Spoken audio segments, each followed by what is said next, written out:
And welcome to Around the Wicket. I'm Neroli Meadows. Huge news emerging with Alyssa Healy deciding to call it quits across all forms of the game. Joining me, Callum, Ferguson and Finch, and we'll discuss this in depth with Clarke shortly, but that is some big news. Yeah, it certainly is, especially on the verge of such a huge series against India, but she's been one of the greats for a long time. Can't wait to really celebrate her career. But Nick Maddinson, talking of celebrations, overnight for the Thunder, a couple of games ago he retires himself out because he just wasn't getting it off the square. Correct. Yeah, we've all been there. Yeah. And then overnight he hits the winning runs. The Thunder are already out of it. But as a broader story, Callum Ferguson, given everything that Nick has been through in the last 12 months or so, it's huge. One of the great likeable characters in Australian cricket, and to see him out for so long with the testicular cancer, to come back into the game, shows selflessness in that previous fixture you talked about, retiring himself out, to come out and play so well in that situation last night.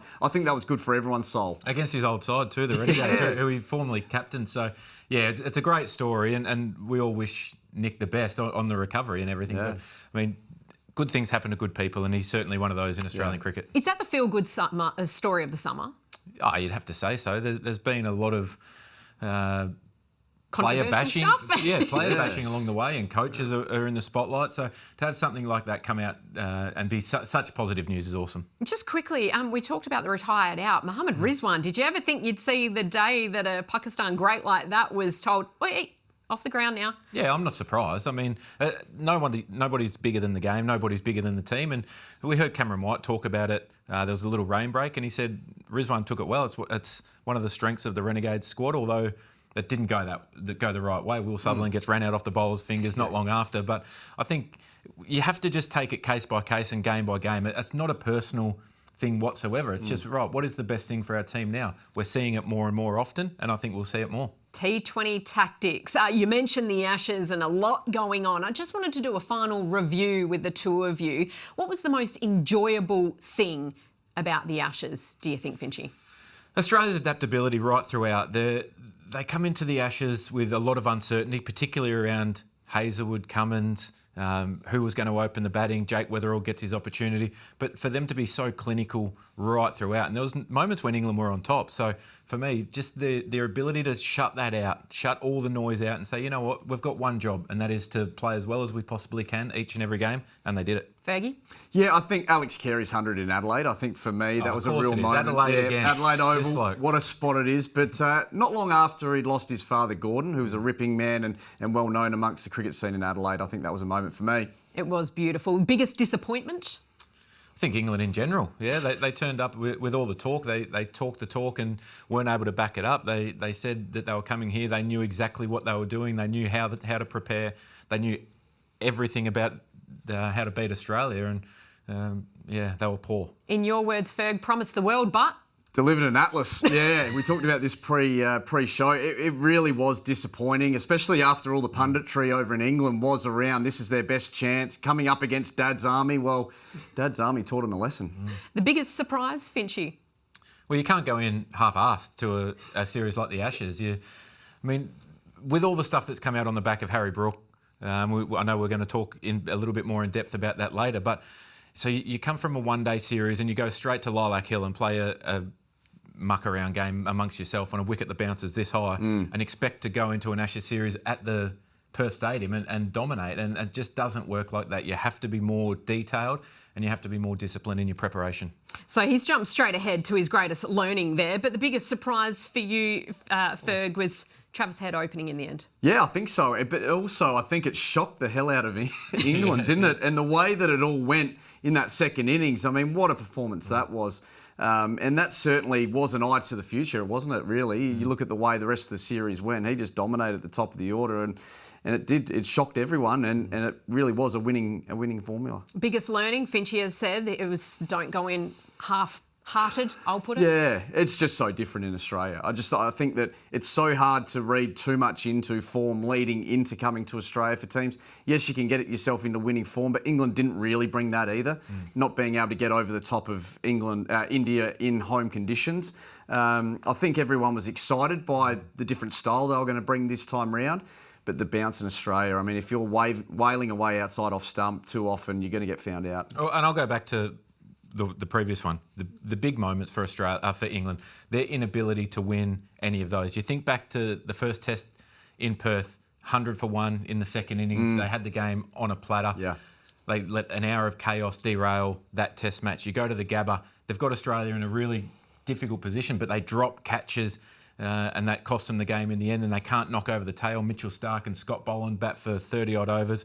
And then they go to Adelaide and allow Australia off the hook a few times, and then Jamie Smith, the game was in the palm of their hands in a great partnership, and they just weren't able to maximise any of those opportunities. And whether that's a mental block or whether that's guys saying, you know what, I'm just going to play one way, and that's what we've been told and that's what we're going to do, that was disappointing. I believe it was around 18 chances dropped by England throughout the series. We talked about it earlier in the summer, but that ended up just snowballing on them, didn't it? They just couldn't. And Australia's fielding got better and better. They took every opportunity. I'm not sure we've made enough of that. That was the real defining point, I reckon, throughout the series. I mean, Pup did say that they were the worst fielding team that he's pretty much ever seen. So he did make a fair bit of it last week. Right. We're going to be joined by Michael Clarke up next. Just how difficult is it when a review is going on in your team? Don't go anywhere.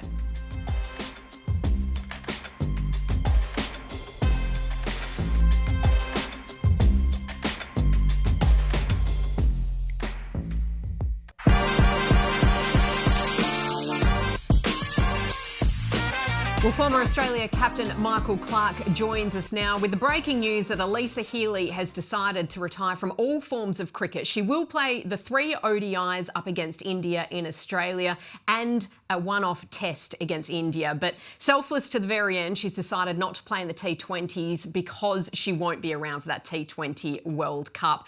Michael Clarke, just overall, what legacy does Alyssa Healy leave the game of cricket? Oh, hello, guys. She's been a star. There's no doubt about it. Bat, wicket keep, and now captain. She'll be missed. There's no doubt about it. I said that about Meg Lanning when she walked away from the game. I think Meg's captaincy was probably underrated, how they brought that culture together and how the Australian women's team had so much success. And I think Hilzo's been exactly the same. As good a keeper in female cricket ever. At one stage, I thought as good a keeper in world cricket ever. So she's done herself very proud with the gloves, following from her uncle, Mr. Ian Healy, and her batting's been extraordinary as well, top of the order, entertainer, great to watch, and I think she's offered the game a lot. So a wonderful ambassador for the game. An incredibly aggressive top order batter. That's where she really hit her stride. Just respect from you as somebody that did that job for Australia in the men's side. Yeah, she was sort of in a bit of a nowhere position earlier in her career because she was just number 6, number 7, not understanding where she was going to go in the game. And then for the opportunity to become available at the top of the order and for her to just go, you know what, I'm going to play aggressive, take them on with the backing of the coach and almost a fearless attitude for what we see the modern game be now, where there's a lot of players doing it. She was one of the very first and brilliantly done. Fearless, but also fearsome, it's got to be said, Ferg. Even just having a beer with her over the years, it takes me a couple of weeks to recover from the shots that she gives you. She was chirpy behind the stumps. Yeah, she had a presence, which is exactly what I think started to filter through the Australian side. And we hadn't really seen a lot of that in the women's game until she really started to bear some teeth out in the middle. But it was fantastic to see. And then obviously that filtered into her batting as well, that aggressive nature, competitive nature. You could see it. She wanted to win for Australia and get the side off to a great start with the bat. Wonderful to watch. As you have a look at that record there, that's quite extraordinary. And she was a winner. She certainly was. Look at this legacy. A couple of ODI World Cups, 6 T20 International World Cups, T20 International Cricketer of the Year a couple of times, and Belinda Clarke Award as well. One of my favourite moments as a broadcaster was at that T20 World Cup at the MCG before the world completely capitulated for a couple of years, walking onto the ground afterwards and interviewing her, looking up into the stands and saying, take a look at this, Alyssa, and having 80,000 people in the MCG for that moment for women's cricket. She was the epitome, Pup, of a game changer in all aspects of the game. It's a pretty good record when you look at that. Statistics don't lie over a long period of time. But I think it's, one of the things I think about post-retirement, You're not remembered for your stats, I don't think. I think you're remembered for how you play, and I think she played the game the right way. Aggressive, positive, always wanted to win, and was happy to risk losing. So hence why her career's been extremely positive for Australian cricket. Yeah, and I agree with Pup. The numbers don't do justice to the legacy that she will leave on Australian cricket, and probably world cricket. And the amount that players mix in with each other and the attitude that she brought each and every time to the Australian cricket team. It was a ruthless, but it was a fun way to go about it as well. It wasn't all serious. She has a great personality off the field. She's willing to take the piss quite a bit as well. So it's a great balance, and you often need that from your leaders. The lasting message that I want to leave on this is get around the women's ODIs and tests that's coming up, because the test will be her final appearance in cricket, but particularly for Australia. So that'll be at the WACA. So make sure you show up in force and tune in as well to celebrate one of the greats of the game, Alyssa Healy. Shifting from Australia to England, Pup, it's been really interesting in the fallout to the Ashes with this thorough review being launched by the ECB. I must admit, with Brendan McCullum's future under question, there seems to be a lot of excuses. He was asked point blank about why no fielding coach, and he said, well, they're paid more in franchise cricket. He's asked why wasn't there a warm-up game at the WACA. He says, well, it wasn't available, not we should have got onto it earlier. Harry Brook, the incident was swept under the carpet by the ECB. Is there enough accountability being taken by Brendan McCullum and England at the moment, do you think? Well, I don't know if Baz's answers to the media are going to determine the outcome of his job. I think the answers are probably more important with whoever's doing the review for the ECB. Reviews are not fun, though, I can tell you right now, firsthand. A lot of conversations happening behind teams back, players back, staff's backs to try and work out what is the best solution. I don't think anyone ever feels completely comfortable. You get asked to go and have your turn and sit and answer questions, and you do your best. But yeah, I think from a team's perspective, because cricket's going to continue through this process, you know, it's the last thing you probably need. We're about to walk into a World Cup campaign. It's the last thing England need. I know it's a different format, but yeah, it's going to take a lot of mental strength for all their players to try and stay focused on the job at hand. Look, you lose 4-1 in an Ashes series. There's consequences, whether it's, a number of players after a World Cup campaign or an Ashes series, it ends careers. They retire. I think from what I've heard from Baz, look, he wants the job. He doesn't want to go anywhere. He still thinks they've come a long way in their time. He knows they let themselves down on this tour. But I think he understands if he loses his job, he loses his job. And I think that's just the way we are as a game. I think results dictate people's places, whether it's a player, a captain or a coach. And unfortunately, that's the conversation at the moment for England. And I'm happy it's not the conversation for Australia, because I've been there before and it's not fun. Well, the one thing about the England side that we've been told is how tight-knit group they are, how much they back each other, and everything is ultra positive. In my experience with reviews, one thing that happens is people go one of two ways. They either start letting out all the laundry that they wish they did beforehand and start to try and get on top of things, or they go into self-preservation mode. And what that does as well is you start pointing fingers at everybody else, because you're starting to look after yourself. You want your own job to be safe. And I'm not talking about anyone in particular. This is just my experience of a review process. So from that point of view, everyone will be saying, nah, we're all in this together. We're all mates. We're all so tight. We look after each other. Look, you've only played 20 games. And someone goes, well, geez, you played 50. How are you still getting a game?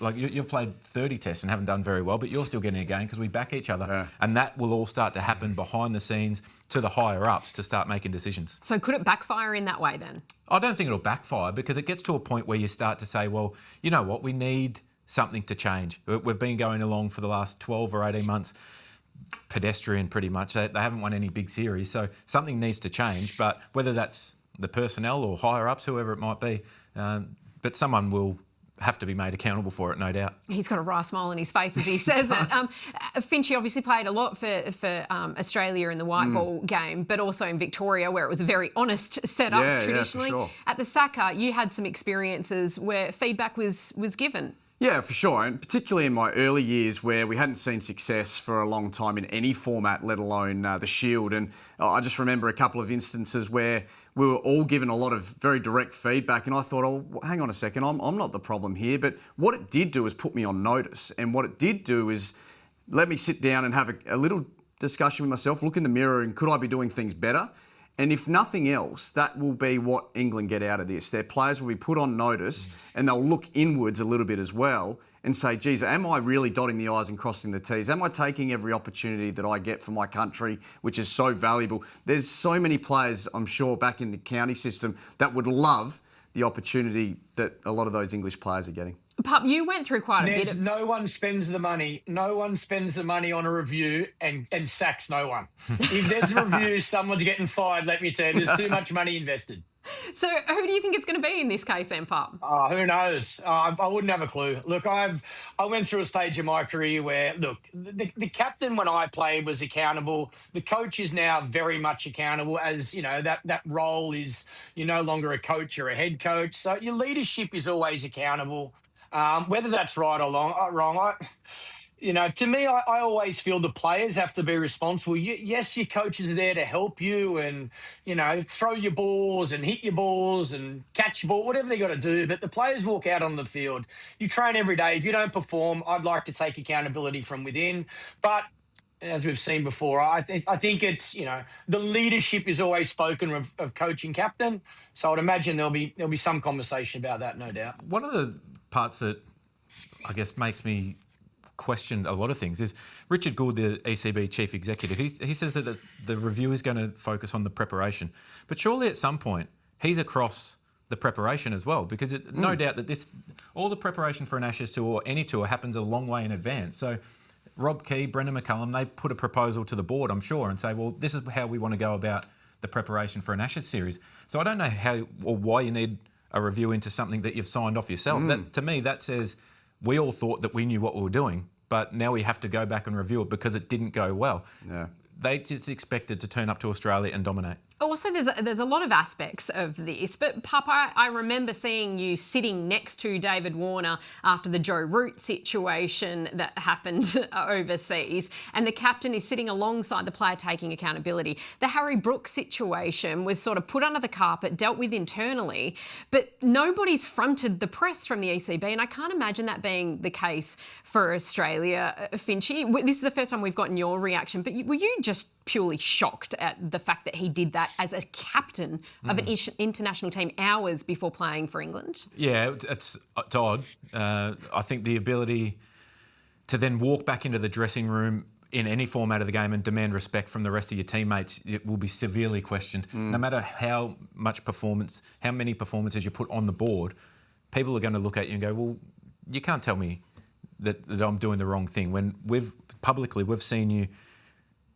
be out late at night, dusting up with a bouncer the night before an ODI, and then you go and get pants the next day by New Zealand. It's a shocking look. You find it pretty insulting.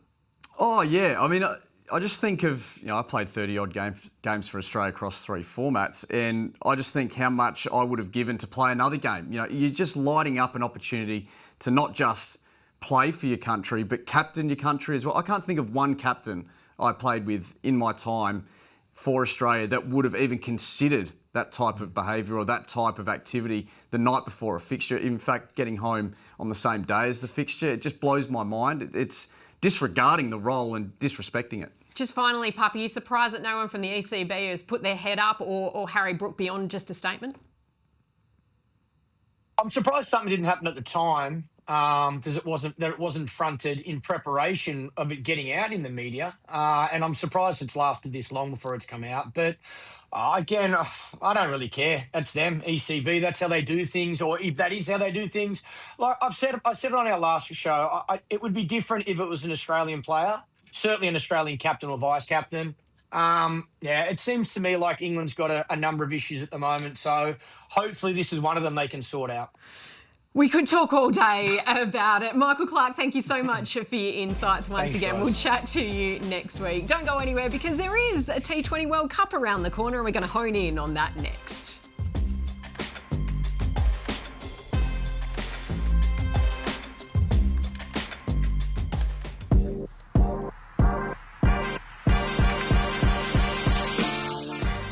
The Men's T20 World Cup less than a month away. This is Australia's squad. Interesting to note, no backup wicket keeper. Of course, we've got a World Cup winning captain alongside us in Aaron Finch.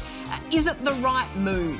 I think for a tour of the subcontinent, you probably need to have a backup wicketkeeper. We know how temperamental the subcontinent can be at different times, where there's a lot of stomach bugs that get around, particularly in Sri Lanka and India.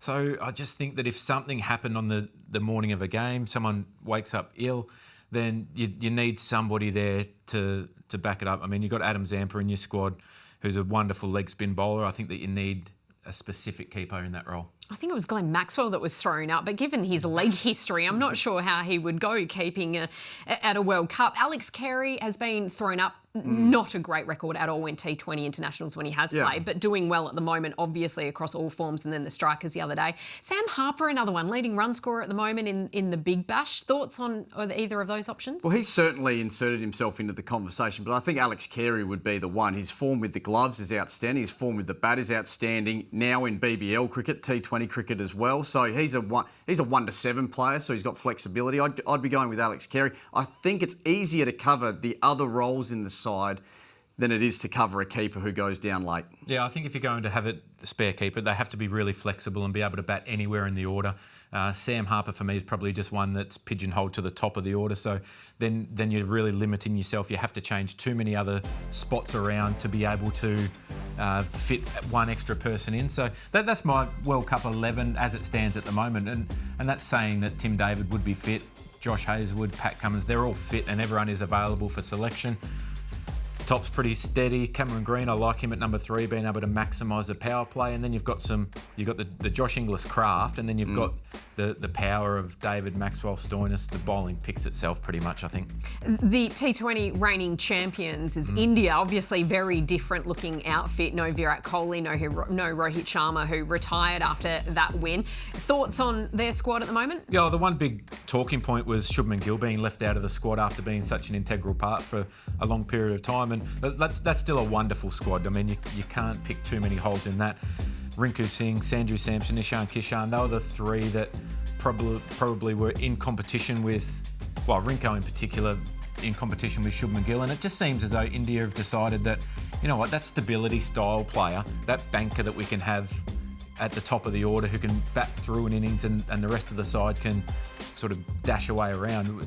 We want to go more aggressive, and that's why Sanju and Ishan, one of them will wicket keep and bat at the top of the order. So yeah, I don't mind it. It would have been a big call to leave out Shubman Gill because he's a wonderful player in all formats of the game.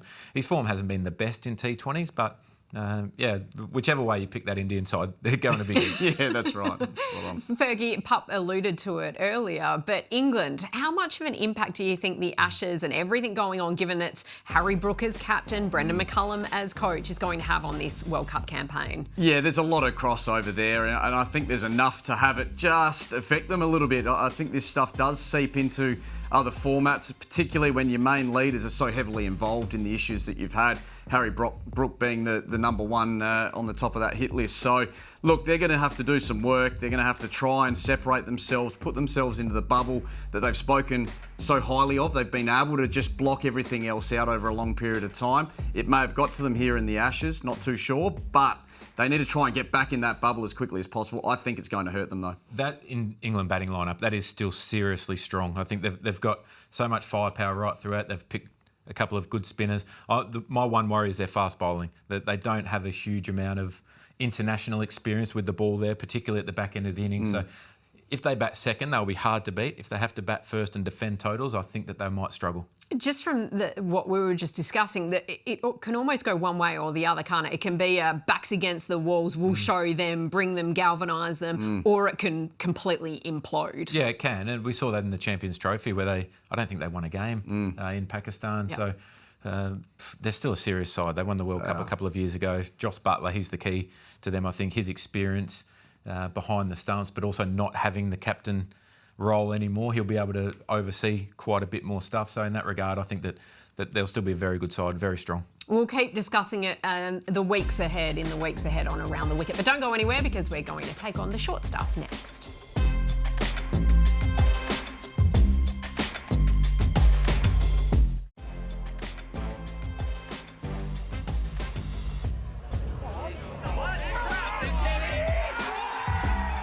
Off the back of the Ashes, Travis Head, the leading run scorer, does this. Not entirely sure what kind of state he was in, but it was a wonderful moment and he really lapped up all of the attention as well. Time to take on the short stuff. Off the back of that, his former teammate and current teammate in the T20 side of things, Adam Zampa, dropped a few truth bombs, including he attempted to make a lasagna that stayed in the fridge for 3 months and he put it in the wrong bin, but also that he took his door off the hinges at the house that they shared and it stayed off for the rest of the lease. You've got a little addition to this, Ferg. Well, that house that they shared, we were renting to them. That was my family home growing up. So, and every time I visited, I'm not sure at what point he took it off the hinges, but I don't remember visiting that house with it on its hinges at any point. Why did you take it off, though? That's a very good question. Not a lot of privacy going on there after that came off the hinges, but gee whiz, seriously, what a youngster. How do your parents feel about it all? They love Hetty. They absolutely. Who doesn't, though? That's the thing. Lost $1 million on a house, but no, they love Hetty. That thing got bulldozed. As Adam Zampa summarised it, this is a story of hope, which I really appreciated. With the Thunder right to drop Sam Constas? I think with their backs to the wall so much and them being out of the competition, would have been a great opportunity to say, you know what, youngster, just go and play with some freedom. Don't worry about the results because we can't make the finals anyway. So I don't think it is. Oh, I think it's great that he's come back into the side, and I think he needs to stay there for the rest of the tournament now. Yeah, we hope that his career starts going back on that upward trajectory. He's only young. He'll be back. Don't worry about that. He'll be right. Should the 150th test be a day-night test? A lot of talk about this one.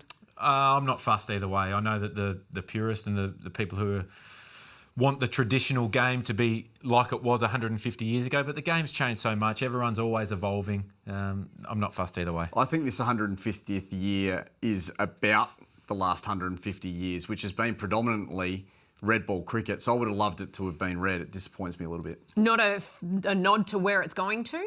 Oh, look, I love the idea of it being a celebration of what has been, and it's been red ball cricket. Who's in the box seat to win the BBL? Hobart Hurricanes have been on fire. I think the Hurricanes, it's theirs to lose. I feel like we needed a clock on you today. A lot of thinking time. Join us next week.